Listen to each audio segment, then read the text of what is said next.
I am a chronic overthinker.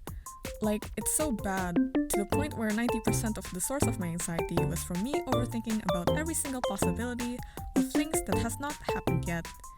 Now, in my defense, I believe it's in the genes, because my mom is even worse, and she's very pessimistic to boot.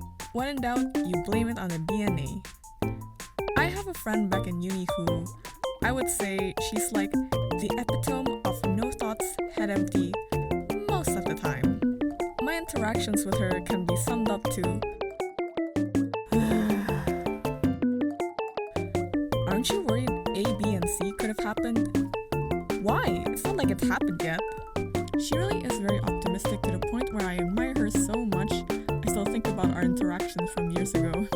For comparison, when I share my worries to my mom, it doesn't help at all.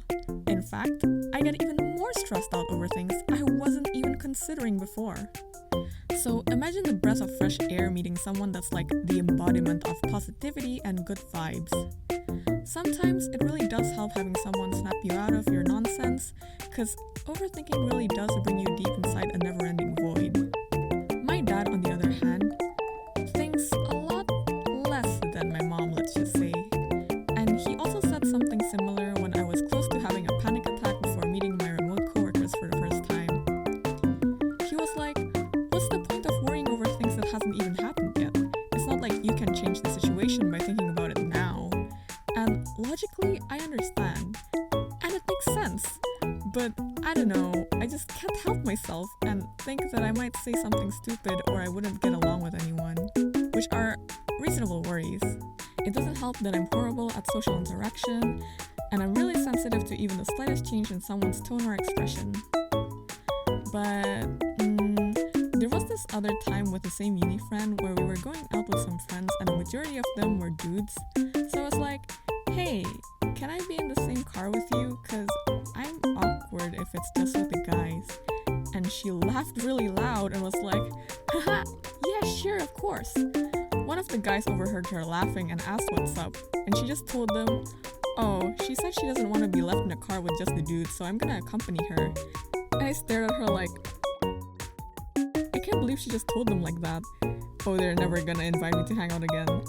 The dude just laughed it out, and I was like, huh, maybe he doesn't really care. You could say that she can't read the room sometimes because things really just fly over her head, but in a way, that's kind of a strength on its own. Like I said, I really admire her, and it's been a long time since we've last seen each other, but whenever I overthink things now, I really do just think about her and wonder what she would have done if she's in my situation. Cause she really does seem like she's living her best life just doing whatever she wants, while I'll skip out on doing things out of fear and basically just talking myself out of doing them because of XYZ reasons.